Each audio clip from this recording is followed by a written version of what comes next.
Cube. पिछले class में हमने लास्ट टॉपिक पढ़ा टाइप ऑफ क्यूब, तो वहीं से मुझे शुरू करना है। टाइप ऑफ क्यूब, प्रीवियस के अकॉर्डिंग 3 क्यूब, लेकिन मुझे पढ़ने हैं 5 क्यूब। कभी कभी एक एक टॉपिक में ज्यादा वक्त लगता है, जैसे इनमें, ध्यान देना। तो टाइप ऑफ क्यूब ध्यान से सुनेंगे सारे लोग। टाइप ऑफ क्यूब ध्यान से सुनेंगे। प्रीवियस के अकॉर्डिंग 3 क्यूब है।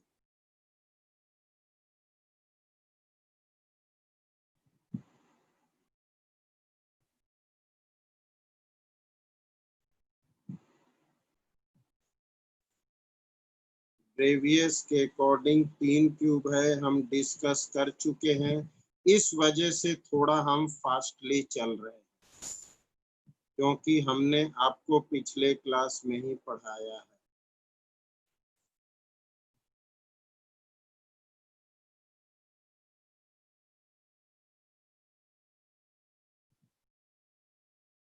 ठीक, हमने ये भी कह रखा था कि जब भी आप क्यूब को डिस्कस करेंगे,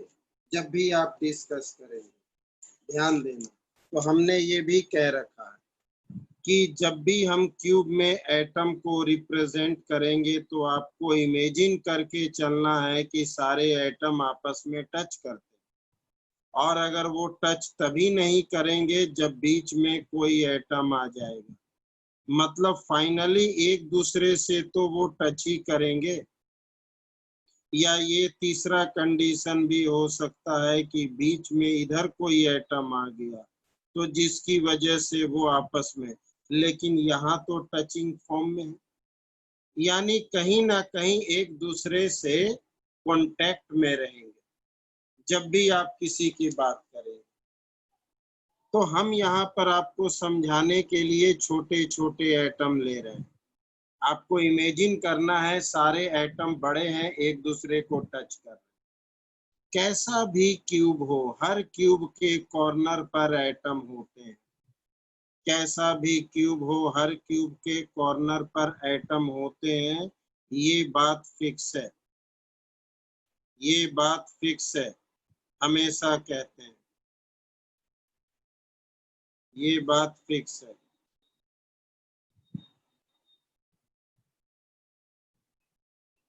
हर एटम के कॉर्नर पर, सॉरी, हर क्यूब के कॉर्नर पर एटम होते हैं, ये फिक्स है। अब एक ऐसा क्यूब जिसमें सिर्फ कॉर्नर पर ही एटम हो, उसे हम सिंपल क्यूब बोलेंगे, यानी प्रिमिटिव सेल बोलेंगे, प्रिमिटिव सेल बोलेंगे। एक ऐसा क्यूब जिसमें कॉर्नर के अलावा बॉडी के बिल्कुल सेंट्रल पार्ट में, बॉडी के बिल्कुल सेंट्रल पार्ट में एटम हो, तो हम इसे बॉडी सेंटर्ड क्यूब बोलेंगे, बॉडी सेंटर्ड क्यूब। एक ऐसा क्यूब जहां हर फेस पर एटम, जैसे ऊपर का फेस, नीचे का face, left face, right face, back face और फ्रंट फेस, हर फेस पर एटम है, तो हम इसे फेस सेंटर्ड क्यूब बोलेंगे।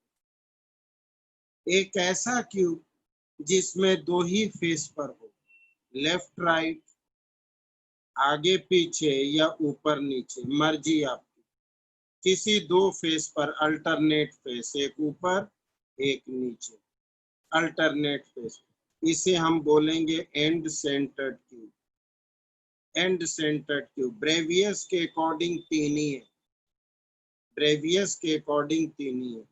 एक ऐसा क्यूब जिसमें हर एज पर एटम होता, जिसमें हर ये लाइन को एज कहते हैं, इस किनारे को एज कहते हैं, तो हर एज पर एटम हो, एवरी एज, तो हम उसे एज सेंटर्ड क्यूब बोलेंगे, edge centred cube.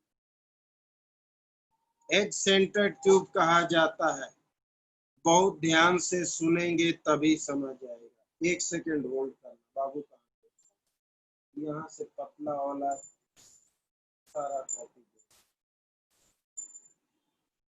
End centred cube, corner के अलावा सिर्फ दो फेस, एक ऊपर एक नीचे, दो फेस नीचे का साइड, कॉर्नर के अलावा हर एंड पर फेस। ठीक है, अब ये था इनका अरेंजमेंट।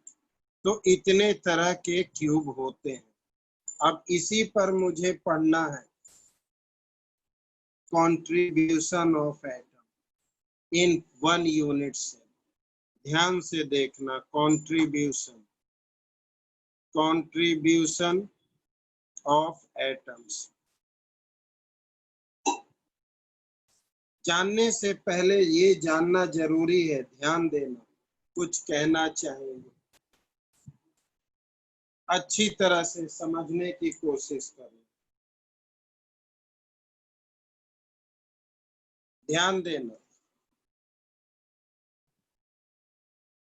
अगर कोई एटम कॉर्नर पर है, अगर कोई एटम कॉर्नर पर है, रुक जाना,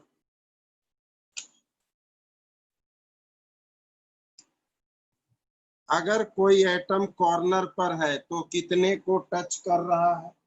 2 डायमेंशनली, 1 2 3 4, 2 डायमेंशनली 4 को टच कर रहा है।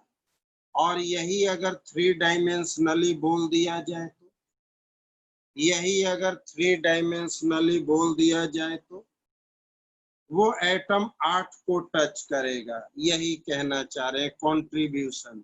जो कॉर्नर पर एटम है उनका कंट्रीब्यूशन 1/8 का, उनका कंट्रीब्यूशन 1/8 का है। क्योंकि एक एटम जो है, एक एटम अगर 2 डायमेंशनली है तो 4 को टच करता है, और अगर 3 डायमेंशनली है तो 8 को टच करता है। तो जो कॉर्नर पर एटम है वो 8 को टच करता है। ध्यान देना, थोड़ा वक्त लगेगा, कुछ टॉपिक ऐसे हैं जिनके लिए अरेंजमेंट करना पड़ता है। वो 8 को टच करता है। अब जो फेस पर है, यहां मानकर चलना, ये हमारा फेस है, यहाँ होल कर दो और एक गेंद अरेंज कर दो, यहाँ होल कर दो, एक गेंद अरेंज कर दो, तो गेंद आधा अंदर होगा आधा बाहर होगा। यानी कि जो फेस पर होता है वो तुम्हारा आधे का कंट्रीब्यूशन होता है। सबको समझना है, हमें पता है कुछ लोग पहले से थोड़ा बहुत आइडिया रखे हैं या जल्दी समझ जा रहे हैं, लेकिन कुछ लोग नहीं, वो आधे का कंट्रीब्यूशन करते हैं। लेकिन अगर जो एटम बीचों बीच यहाँ रखा हुआ है, कंप्लीट यहीं पर बीच में, तो यानी वो फुल कंट्रीब्यूशन में है, यानी वो फुल कंट्रीब्यूशन में है। जो बीचों बीच है वो फुल कंट्रीब्यूशन, यानी कि ये है तुम्हारा कॉर्नर, ये है तुम्हारा फेस, और ये है तुम्हारा सेंटर। लेकिन जो एज पर है, जो एज पर है, ध्यान देना, अगर 2 डायमेंशनली है तो एज पर 2 को, 2 डायमेंशनली है तो एज पर 2 को, और अगर 3 डायमेंशनली है तो एज पर 4 का कंट्रीब्यूशन। एक अगर हम एज पर रखे हुए हैं किनारे पर, तो एज पर 2 कंट्रीब्यूशन 2 डायमेंशनली और 3 डायमेंशनली 4, तो एक के लिए कितना हो जाएगा? तो 1/4। तो अगर कोई एटम एज पर है तो वो 1/4 का कंट्रीब्यूशन करेगा, 1/4 जब वो एज पर होगा। अब क्या उम्मीद करें आपको समझ आ रहा है?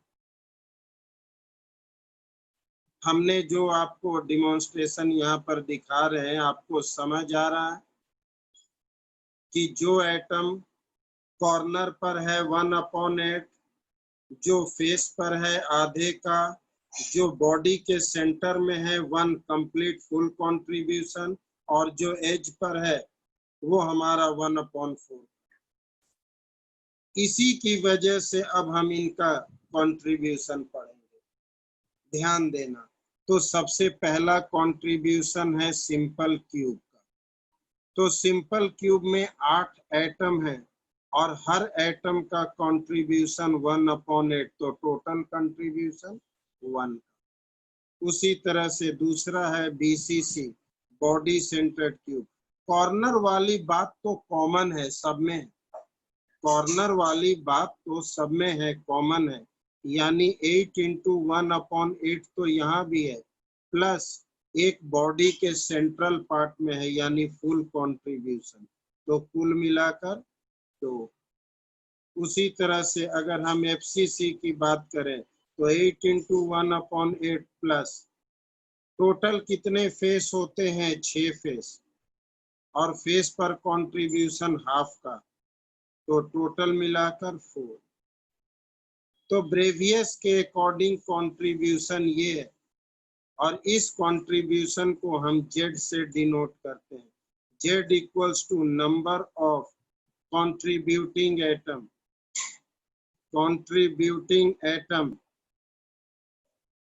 पर यूनिट सेल, तो Z हमारा number of contributing atom per unit cell है। ये हमारा ब्रेवियस लैटिस है, ये हमारा ब्रेवियस लैटिस है। हम आपकी बात सुन रहे हैं, अभी हम फिर से बताएंगे, बिल्कुल चिंता न करें। और फोर्थ पॉइंट, अगर हम एंड सेंटर्ड ट्यूब की बात करें तो कॉर्नर तो है ही, कॉर्नर प्लस 2 ही फेस है, और फेस का कंट्रीब्यूशन हाफ का 2। और फिफ्थ पॉइंट में हमारा एज सेंटर्ड ट्यूब है, तो कॉर्नर तो ये है ही, प्लस कोई बताएगा क्यूब में कितने एजेस होते हैं, क्यूब में कितने एजेस हैं,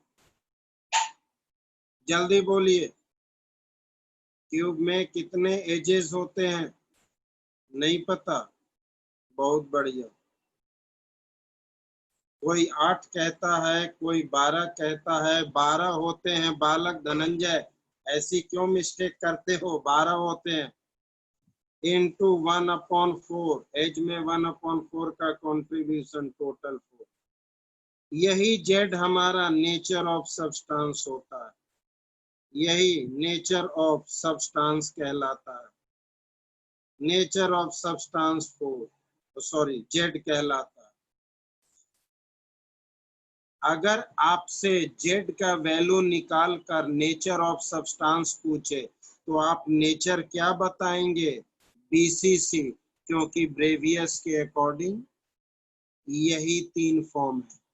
अगर किसी भी क्यूब का कंट्रीब्यूटिंग एटम 4 आ जाए तो नेचर ऑफ सब्सटेंस क्या होगा, FCC, क्योंकि नेचर ऑफ सब्सटेंस Z को देखकर बताते हैं, और नेचर यही 3 होता है। यह तो हम अलग से पढ़ रहे हैं, ये तो हम अलग से पढ़ रहे हैं, अभी चिंता मत करें, अभी हम सब कुछ फिर से रिपीट कर रहे हैं, चिंता न करें। कुछ लोग कंफ्यूज्ड हैं, जरा मुझे उनसे बात करने दो, हमारी बात सुनो सारे लोग।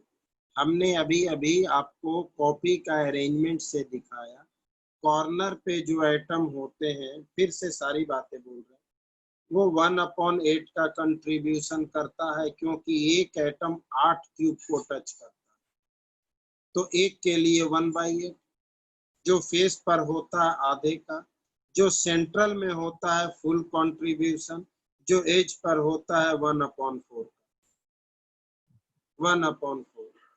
हमें टॉपिक पढ़ना है कंट्रीब्यूशन ऑफ एटम। कॉर्नर वाली बात तो सब में कॉमन है, कॉर्नर वाली बात सब में कॉमन है। सिंपल क्यूबिट सिर्फ कॉर्नर पर है, 8 एटम, कंट्रीब्यूशन 1/8 का, तो सारे मिलाकर टोटल कंट्रीब्यूशन 1 का। BCC कॉर्नर पर तो है ही, प्लस एक सेंट्रल पार्ट में फुल कंट्रीब्यूशन, तो 1 + 1 2। FCC कॉर्नर पर तो है ही, प्लस 6 फेस होते हैं, और फेस पर कंट्रीब्यूशन 2 का, हाफ का। तो ये 3 + 1 4, क्या दिक्कत है? कॉर्नर पर तो है ही, दो ही फेस पर है, दो ही फेस पर है, और हाफ का कंट्रीब्यूशन, तो 1 + 1 2। कॉर्नर पर तो है ही, 12 एज होते हैं और एज का कंट्रीब्यूशन 1/4 का, तो 3 + 1 4। क्या दिक्कत है बताइए? जिसे दिक्कत है अब फिर से बोलिए, जिन्हें प्रॉब्लम है फिर से बोलिए। कोई दिक्कत? आगे चले। ध्यान देना, ये जो नंबर ऑफ एटम है इसे number of contributing atom per unit cell Z से डिनोट करते हैं, और यही हमारा नेचर ऑफ सब्सटेंस है। अगर किसी भी कैलकुलेशन में जेड का वैल्यू 2 आ जाए तो बोलेंगे नेचर कैसा है, बीसीसी। जेड का वैल्यू 4 आ जाए, एफसीसी। जेड का वैल्यू 1 आ जाए, SC.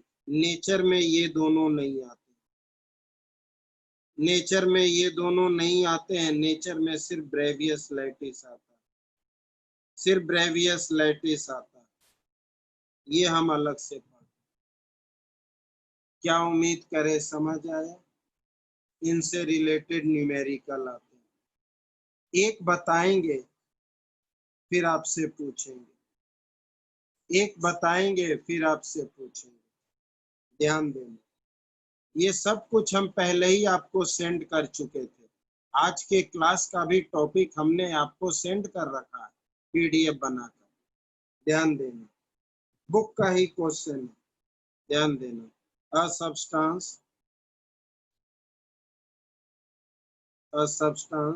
made up of two elements P and Q, P present at each corner and Cl at each face. ठीक, what is the formula? What is the formula of compound? Formula of compound का formula क्या होगा?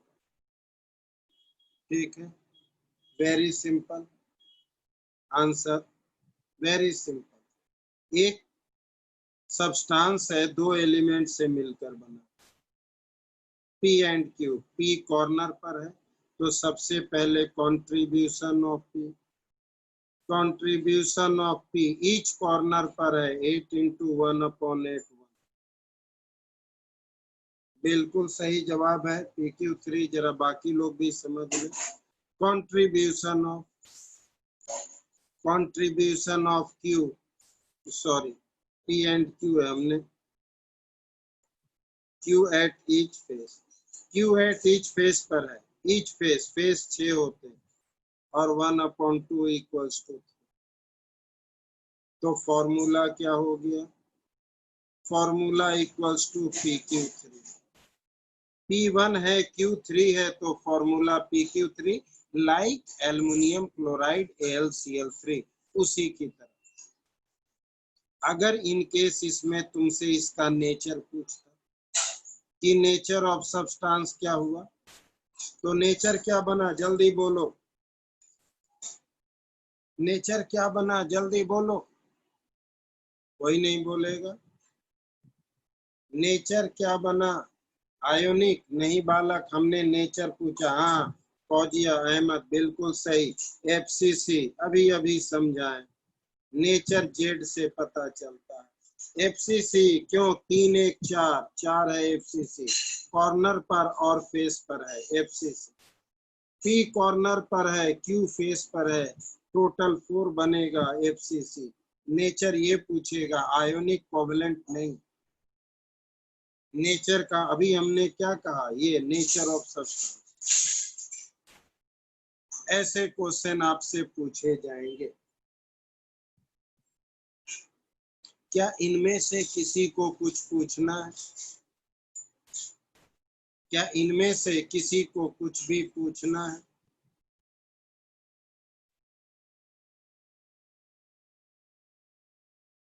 हम आगे चले। Last वाला ध्यान देना। एक सब्सटेंस है जो दो एलिमेंट से मिलकर बना है। P कॉर्नर पर है और Q हमारा ईच फेस पर है। तो P कॉर्नर पर है तो P का कंट्रीब्यूशन 1 है। Q फेस पर है तो Q का कंट्रीब्यूशन ये है। तो फॉर्मूला हो गया P1 Q3 और total number of contributing atom 4 है। तो nature FCC total contributing atom 3 1 4। तो नेचर एफसीसी। दिक्कत है तो फिर भी कह दें जिन्हें प्रॉब्लम हो। याद रखना इस पे तो कॉम्पिटिशन में बहुत क्वेश्चन आता है इस कैलकुलेशन से, क्योंकि केमिस्ट्री के साथ मैथमेटिक्स जोड़ा जाता है तब जाकर क्वेश्चन बनता है। ठीक है, अब ये सारी बातें तो हमने आपको पहले इसलिए सेंड कर दिया था नोट्स में कि देखकर बैठेंगे तो थोड़ा जल्दी समझ आएगा। एक दूसरा क्वेश्चन ये भी हमने सेंड ही कर रखा, लेकिन समझाना जरूरी है। ठीक, ABC सब्सटेंस है, शॉर्ट में लिख रहे हैं। सब्सटेंस है ABC से मिलकर बना। कहता है A at each corner, B at each face,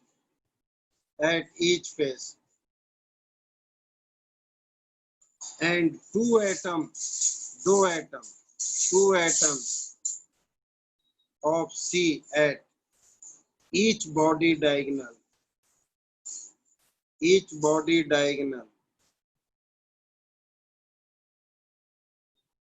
body diagonal पर ये दो होते हैं। तो बताओ कि सब्सटेंस का फॉर्मूला क्या? Calculate formula. बिना देखे अपनी मर्जी से। एंड इट्स लैटिस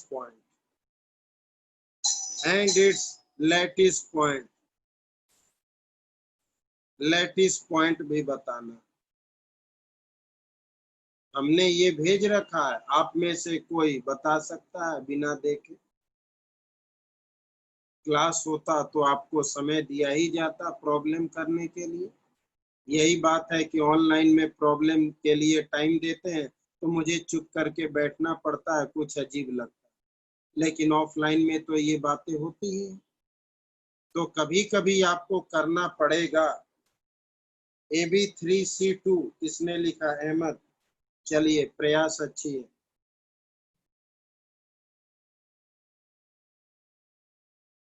एक मिनट का तो टाइम दे ही सकते हैं, आखिर ऑनलाइन में भी तो वक्त। AB3C8 हर्षपाल खुद से किए हैं या देखकर? खुद से किए हैं ना? नहीं, शक बिल्कुल नहीं है, ध्यान दीजिए। ध्यान देंगे सारे लोग तभी समझ आएगा। ध्यान देना जरूरी है। हाँ, बिल्कुल सही। ध्यान देना, ए हमारा क्या है? तो contribution of A equals to 8 into 1 upon 8 equals to 1. Contribution of B equals to B each face पर है 6 into 1 upon 2 equals to। अब यहाँ देखो, कहता है दो एटम C का ईच बॉडी डायगोनल पर, एक डायगोनल पर दो एटम ऑफ C है। ईच बॉडी डायगोनल, किसी भी क्यूब में कितने बॉडी डायगोनल होते हैं? किसी भी क्यूब में बॉडी डायगोनल 4 होते हैं। बॉडी डायगोनल, फेस डायगोनल 12 होते हैं। साइड में लिख देते हैं। क्यूब के अंदर बॉडी डायगोनल 4 और फेस डायगोनल 12 होते हैं। समझाने के लिए थोड़ा सा प्रयास करेंगे। ये हमारा फेस है, ये फेस है, इसको ऐसे रख रहे हैं। एक डायगोनल, दो डायगोनल, एक फेस पे 2 डायगोनल, तो 6 फेस पे 12 डायगोनल। अब ये हमारा सेंट्रल पार्ट आ गया। ध्यान देना, एक डायगोनल, ध्यान देना, एक डायगोनल बॉडी डायगोनल यहाँ से यहाँ तक एक, दूसरा यहाँ से यहाँ तक, तीसरा यहाँ से यहाँ तक, और चौथा ऊपर से नीचे तक। क्या हर किसी को समझ आया या कुछ छोटा सा ऑब्जेक्ट ले? हर किसी को समझ आया? कोई दिक्कत हो तो बोलेंगे, नहीं आया, नहीं आया। हाँ, क्या लिया जाए? कोई छोटा सा ऑब्जेक्ट है स्क्वायर में? हाँ, हाँ, नहीं, खोखला की छोटा सा किताब है।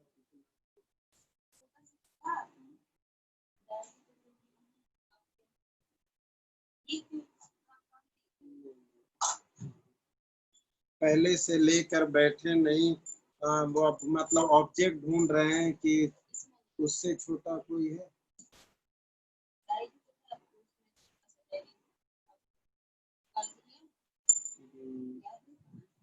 नहीं नहीं नहीं नहीं, कोई गत्ता तो फालतू का, कोई कॉपी का गत्ता उठा कर दे, फालतू कॉपी का नहीं। मुझे क्या पता कौन सा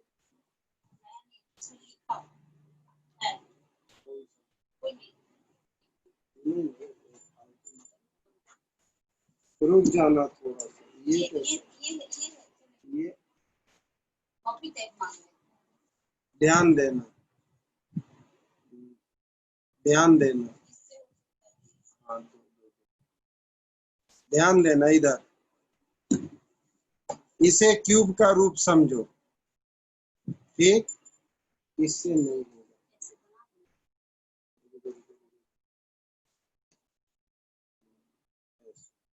ध्यान देना, ये कुछ सही है। एक डायगोनल इस कॉर्नर से, ध्यान देना। अरे यार, ये कैसा बता दो, दो पेज बचे हुए।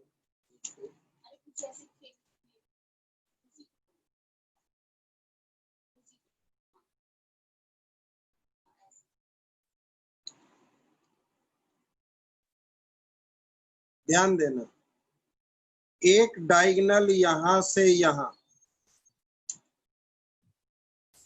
ठीक? दूसरा डायगोनल यहां से यहां ऊपर, एक डायगोनल ऊपर से नीचे, दूसरा डायगोनल नीचे से ऊपर, दो डायगोनल। उसी तरह से एक डायगोनल नीचे से ऊपर और दूसरा डायगोनल ऊपर से नीचे। बॉडी के अंदर 4 बॉडी डायगोनल होते हैं, 4 बॉडी डायगोनल। फिर से बोल रहे हैं, अपने घर के कमरे को देख लो, एक ऊपर से नीचे, एक नीचे से ऊपर, यहाँ भी एक ऊपर से नीचे और एक नीचे से ऊपर। 4 बॉडी डायगोनल होते हैं। और अगर फेस की बात करें तो फेस तो हम इसे कहते हैं, तो टोटल 6 फेस होते हैं। एक फेस, दूसरा फेस, मतलब टोटल 6 फेस। एक फेस पे 2 डायगोनल, तो 6 फेस पे 12 डायगोनल।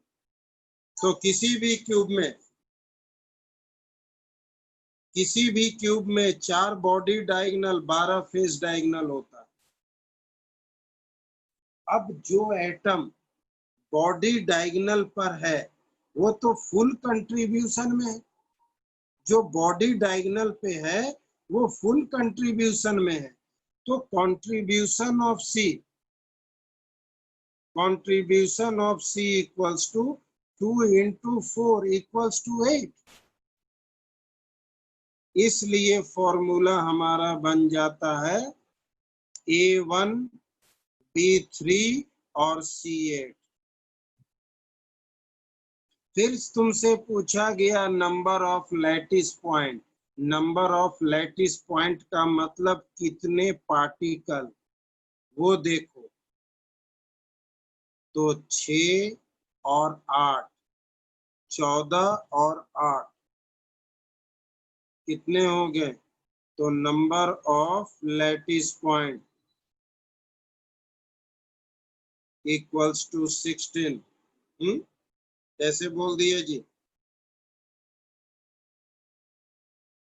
एक सेकंड रुक जाना। 8 और 8 16 और 6 सॉरी 22। हाँ ठीक ठीक 22।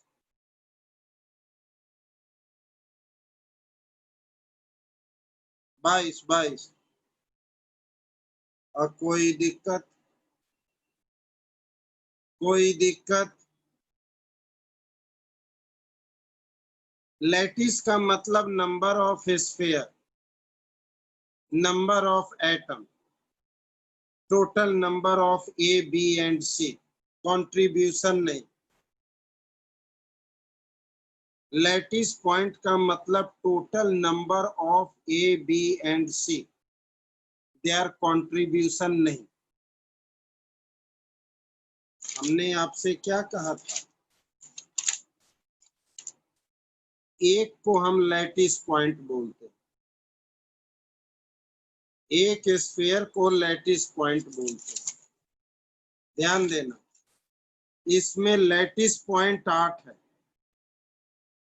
कंट्रीब्यूशन 1 है। इसमें लैटिस पॉइंट 8 है, कंट्रीब्यूशन 1 है। इसमें लैटिस पॉइंट 9 है, कंट्रीब्यूशन 2 है। इसमें लैटिस पॉइंट 14 है, कंट्रीब्यूशन 4। बोलिए, फिर भी किसी को दिक्कत है तो तुरंत बोलिए। किसी को दिक्कत है तुरंत कह दीजिए। नंबर ऑफ लैटिस पॉइंट भी पूछता है। क्या उम्मीद करे समझ आया? इसमें लैटिस पॉइंट 8 है, कंट्रीब्यूशन 1 है। नंबर ऑफ लैटिस पॉइंट 9 है, कंट्रीब्यूशन 2 है।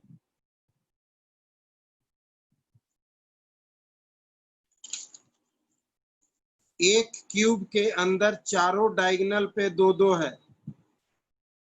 एक क्यूब के अंदर चारों डायगोनल पे 2-2 है, तो टोटल लैटिस पॉइंट भी 8 है, कंट्रीब्यूशन भी 8 है, क्योंकि ये तो फुल कंट्रीब्यूशन में।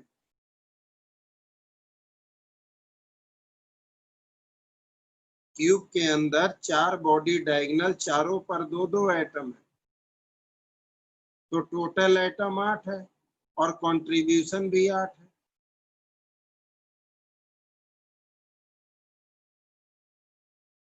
Lattice point number of atom को बोलते हैं, कंट्रीब्यूशन को नहीं। कितने टोटल एटम प्रेजेंट है।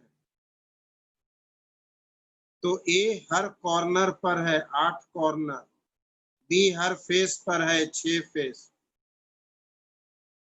8 और 6 14। कंट्रीब्यूशन ऑफ सी, कंट्रीब्यूशन 8 है और नंबर ऑफ एटम भी 8 है, क्योंकि बॉडी के सेंट्रल पार्ट में। तो 8 और 16 और 6 22। कोई दिक्कत? जिन्हें दिक्कत है वो तुरंत बोले।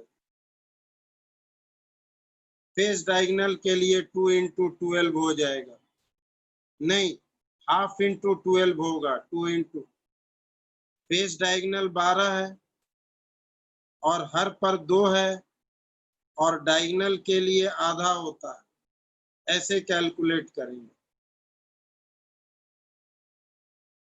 टोटल एटम 24 होगा, लेकिन हर एटम का कंट्रीब्यूशन आधा होगा, यानी कि 12 हो जाएगा फेस डायगोनल पर, क्योंकि फेस पे कंट्रीब्यूशन आधे का है और सेंट्रल पार्ट बॉडी के अंदर फुल कंट्रीब्यूशन होता है, इसलिए इन पे क्वेश्चन कंपटीशन में देता है, क्योंकि अच्छे से अच्छे बच्चे दिमाग सोचने लग जाते हैं कि पता नहीं क्या हो रहा। हमने आपको कितना सही तरीके से यहाँ बता रखे कि सिंपल क्यूब में total number of lattice point 8 है, लेकिन कंट्रीब्यूशन 1 है। नंबर ऑफ एटम या नंबर ऑफ कंट्रीब्यूटिंग एटम 1 है, लेकिन लैटिस पॉइंट तो 8 है। Number of atom, number of contributing atom कुछ भी बोल दे तो 2 है, लेकिन नंबर ऑफ लैटिस पॉइंट तो 9 है।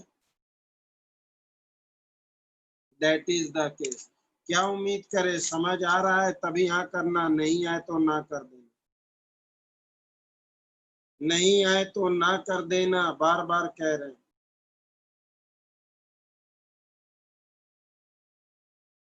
प्रियांशु नहीं आया समझ, बोलिए क्या नहीं आया।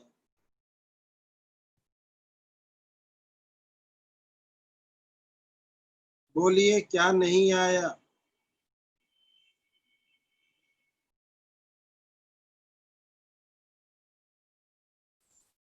देखो, नंबर ऑफ एटम, क्लियरिटी नहीं आ रही, ध्यान देना। नंबर ऑफ एटम को लैटिस पॉइंट बोलते हैं, लैटिस पॉइंट, और नंबर ऑफ कंट्रीब्यूटिंग एटम अलग है।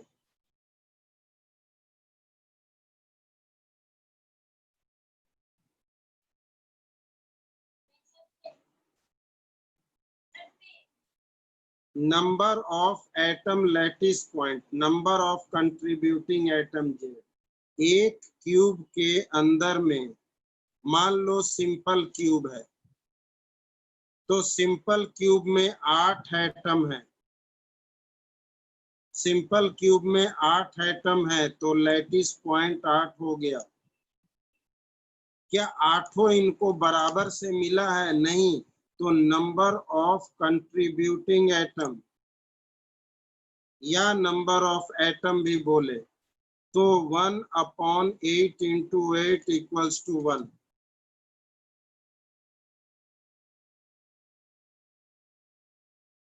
तुम्हारे पॉकेट में 100 रुपये है, नंबर ऑफ लैटिस पॉइंट 100, तुमने कितना डोनेशन दिया? 10 रुपया।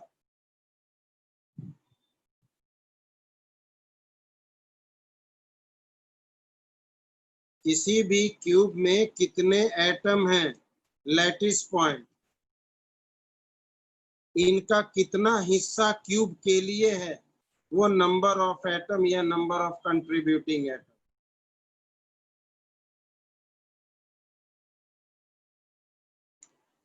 नहीं समझ आया?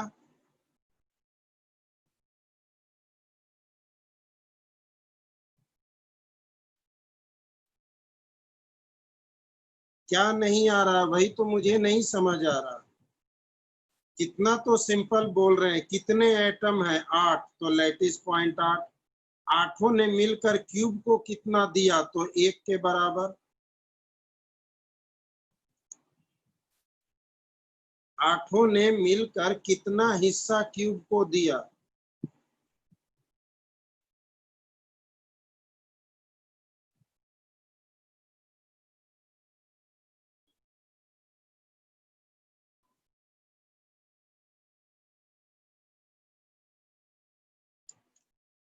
नहीं, जिन्हें दिक्कत है वो बोलेंगे, अब भी हमारे पास कोई दिक्कत नहीं है, समझना जरूरी है।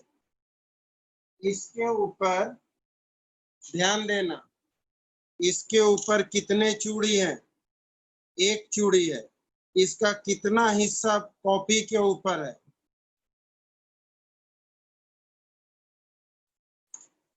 इसके ऊपर कितने रिंग हैं? कॉपी के ऊपर number of ring on copy, number of ring, ध्यान देना दोनों चीज दिखाना है ना। Number of ring on copy 1, number of ring on copy 1, और number of contributing ring equals to 1/4। तो number of ring lattice point है,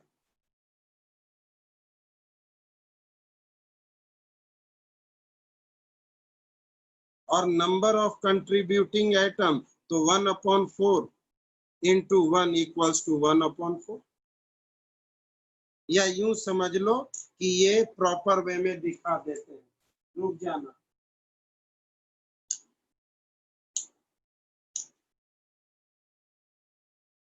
नहीं, जिन्हें दिक्कत है वो अब भी बोलेंगे, जिन्हें दिक्कत है अब भी बोलेंगे। यहाँ number, total number of ring कितने हैं? Total number of ring on copy 4, और number of contributing ring equals to 4 into 1/4 equals to 1। Number of ring 4 है, दैट इज लैटिस पॉइंट, और नंबर ऑफ कंट्रीब्यूटिंग रिंग कितना है? तो 1। क्यों? एक रिंग का इतना पार्ट, इसका इतना, इसका इतना, इसका इतना, सब मिलाकर एक, सब ने तो इतना ही दिया, फिर दूसरे का ये, तीसरे का ये, और चौथे का ये। टोटल नंबर ऑफ रिंग 4 है, टोटल नंबर ऑफ रिंग 4 है, दैट इज लैटिस पॉइंट, और कंट्रीब्यूटिंग 1 है। कंट्रीब्यूटिंग रिंग कितने हैं? तो 1 है। एक ये रहा, दूसरा ये रहा, तीसरा ये रहा, और चौथा ये रहा, सब मिलाकर एक रिंग। बोलिए, फिर से बोलिए, सारा डायग्राम दिखा रहे हैं।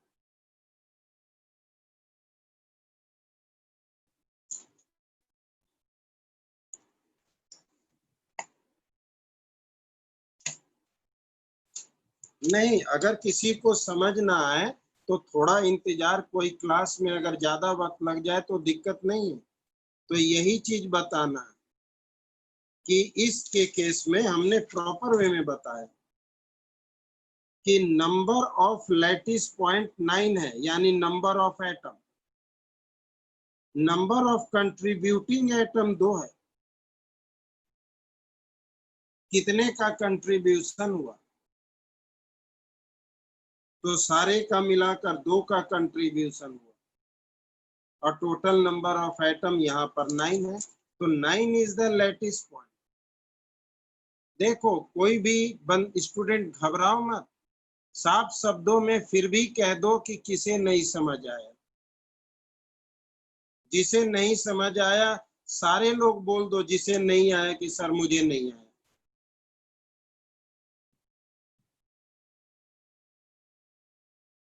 बोलो, किसे समझ नहीं आया?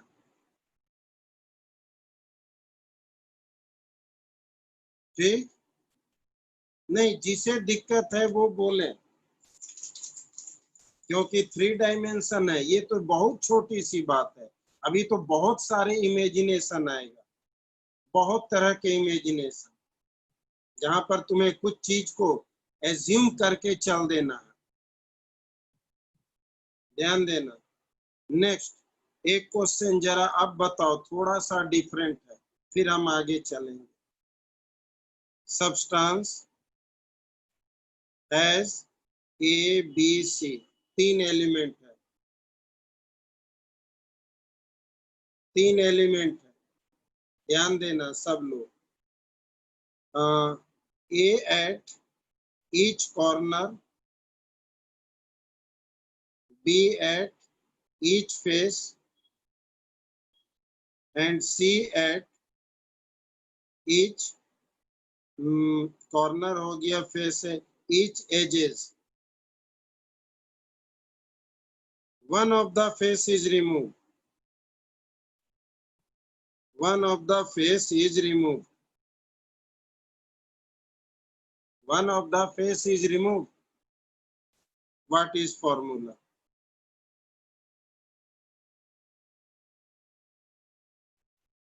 अगर आप लोग चुप करके बैठ जाओगे तो केवल नुकसान है।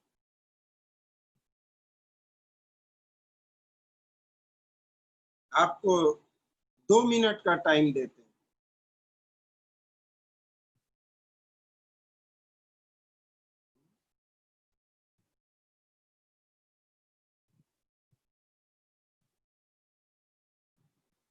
Substance has ABC. A at each corner, B at each face, C at each edges. One of the face is removed. What is the formula?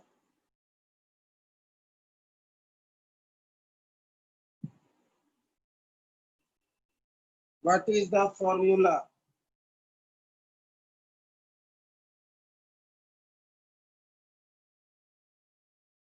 AB2C6. किसी ने लिखा AB2C6 और कोई है? AB3C6 कोई कहता है AB3C6 और कोई है?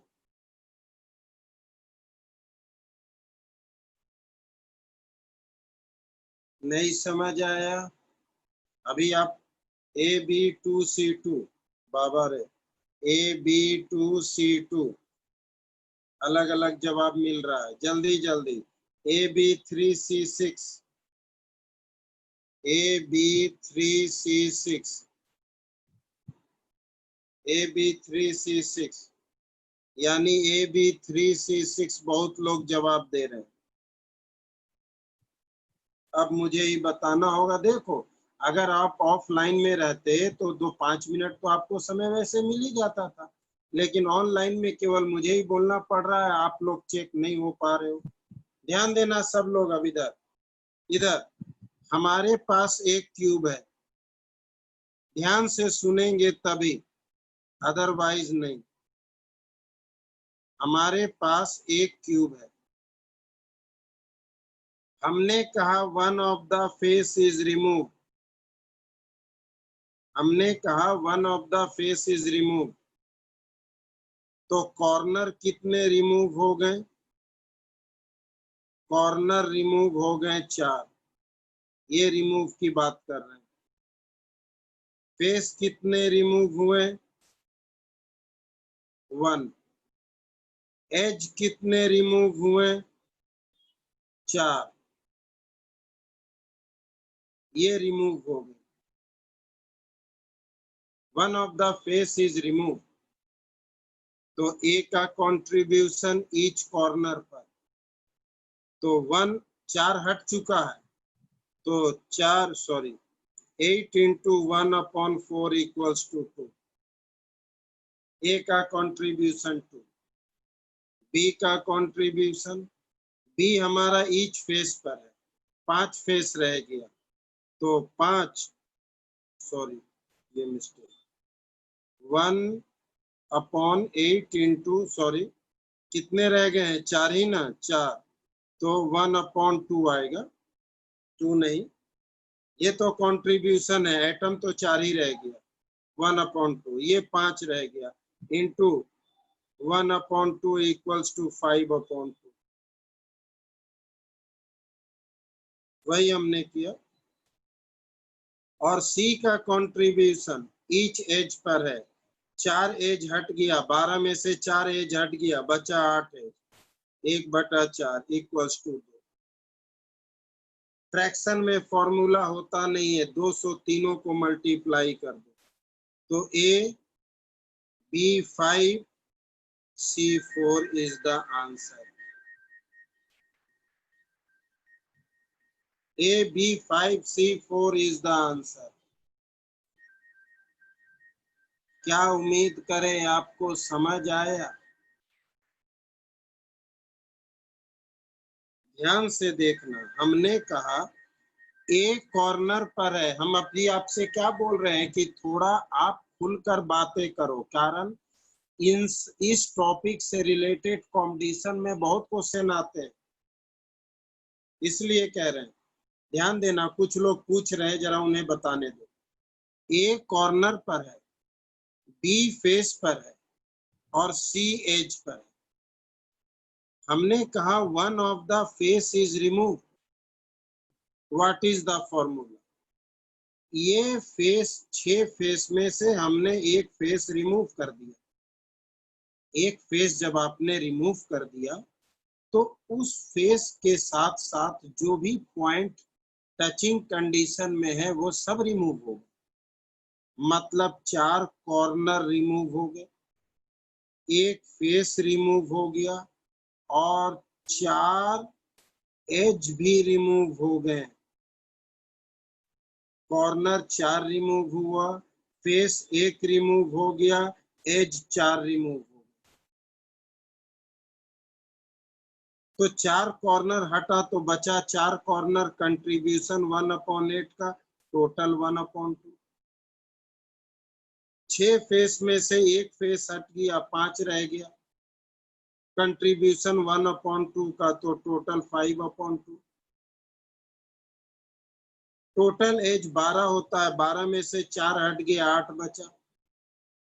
एज का कंट्रीब्यूशन 1/4, 2 आया। फॉर्मूला फ्रैक्शन में होता नहीं है, हमने 2 से सारे को मल्टीप्लाई किया, तो फॉर्मूला ये बना AB5C4। क्या उम्मीद करें आपको कुछ समझ आ रहा है?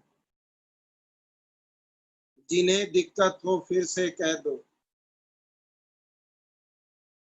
जिन्हें दिक्कत हो वो फिर से कह दो, बार बार कहते हैं।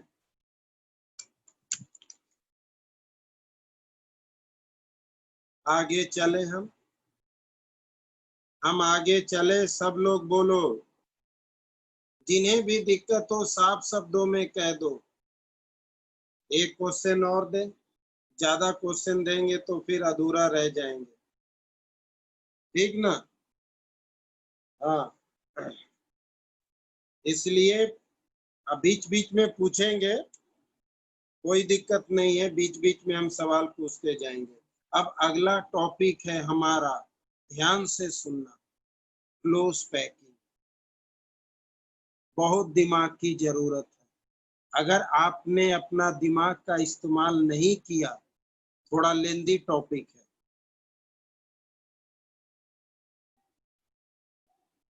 अगर आपने अपना दिमाग का इस्तेमाल नहीं किया तो बहुत दिक्कत है। क्लोज पैकिंग का सिंपल मतलब बता दे। आपके पास एक गत्ते का बॉक्स है, आपके पास एक गत्ते का बॉक्स है, उसमें आपको कहा गया कि एक गेंद डालो और एक एक करके उस बॉक्स को पूरी तरह से भर दो। एक गेंद डालो और एक एक करके उस बॉक्स को भर दो। बॉक्स भर गया, क्लोज पैकिंग। क्लोज पैकिंग, आपने बॉक्स को भर दिया। अब सवाल ये है कि पहला गेंद से लेकर आखिरी गेंद के बीच तुमने जो कुछ भी देखा उसी को हम पढ़ने वाले। पहले गेंद से, बिल्कुल पार्टिकल का रेगुलर, पहले गेंद से आखिरी गेंद के बीच तुमने जो भी देखा वो हम पढ़ने वाले। तो ध्यान से सुनना अच्छी तरह से, तभी समझ आएगा, अदरवाइज नहीं। ये आपका मानो कि गत्ते का बॉक्स है, ध्यान देना। तुमने पहले एक गेंद रखा, दूसरा, तीसरा, चौथा। जब हमने सिर्फ एक लाइन में गेंद को रखा तो उस अरेंजमेंट को क्या बोलेंगे? उस अरेंजमेंट को बोलेंगे वन डायमेंशन। वन डायमेंशन क्यों? तुमने बॉक्स में अभी सिर्फ गेंद को एक लाइन में डाला है, एक लाइन में डाला, इसलिए वन डायमेंशनल अरेंजमेंट होगा। कैसा शेप बना? तो लीनियर शेप बना। एक एटम को मैक्सिमम, मिनिमम नहीं, वर्ड को पकड़ना, मैक्सिमम मिनिमम नहीं, एक गेंद को मैक्सिमम कितने एटम, कितने गेंद डायरेक्टली टच कर रहा, दैट इज कोऑर्डिनेशन नंबर। बिल्कुल सही, दैट इज कोऑर्डिनेशन नंबर, यानी मैक्सिमम नेबरिंग एटम। तो एक गेंद को मैक्सिमम 2 एटम टच करेगा, दैट इज कोऑर्डिनेशन। अब जब तुमने गेंद से एक लाइन भर दिया, तो अब दूसरे लाइन पर आएंगे, फिर तीसरे लाइन पर आएंगे। हमने मैक्सिमम कहा, मिनिमम नहीं बाबू, इसलिए हमने 4 बार रिपीट किया कि मैक्सिमम कितने टच करते हैं, मिनिमम नहीं देखेंगे, मैक्सिमम देखेंगे, मिनिमम नहीं। कोऑर्डिनेशन है नंबर मैक्सिमम। जब हमने एक लाइन भर दिया, वन डायमेंशन हो गया, अब दूसरे लाइन पर आएंगे, तीसरे लाइन पर आएंगे, 2D, मतलब लेंथ के साथ मुझे ब्रेथ भी मिले, उसे बोलेंगे 2 डायमेंशन। 2 डायमेंशन की बात करेंगे, 2 डायमेंशन की बात करेंगे, तो 2 डायमेंशन का ध्यान से मतलब समझना, बहुत ध्यान से। तो 2 डायमेंशन में ये रहा तुम्हारा,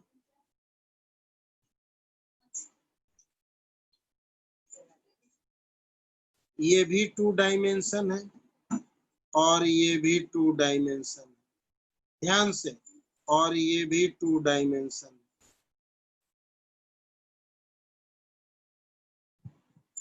ये भी 2 डायमेंशन, ये भी 2 डायमेंशन। इस 2 डायमेंशन में एक एटम को मैक्सिमम 4 एटम टच करेगा, लेकिन इस 2 डायमेंशन में एक एटम को 6 एटम टच करेगा। तो इस अरेंजमेंट को स्क्वायर प्लेनर बोलेंगे, इसका कोऑर्डिनेशन नंबर 4 होगा। इस अरेंजमेंट को हेक्सागोनल बोलेंगे और इसके कोऑर्डिनेशन नंबर 6 होंगे, 6 होंगे। हम यहीं से अगले क्लास में शुरू करें। मिडिल एटम के लिए हमने क्या कहा? मैक्सिमम वर्ड यूज किया बालक। आप लोग बार बार मिनिमम पे क्यों जा रहे हैं? हमने अब शुरू में ही कहा मैक्सिमम, किसी भी एटम को मैक्सिमम कितने टच कर सकते हैं, दैट इज कोऑर्डिनेशन, मिनिमम नहीं। ठीक है, ठीक है, तो आज के लिए इतना ही काफी। हम यहीं से अगले क्लास में शुरू करेंगे।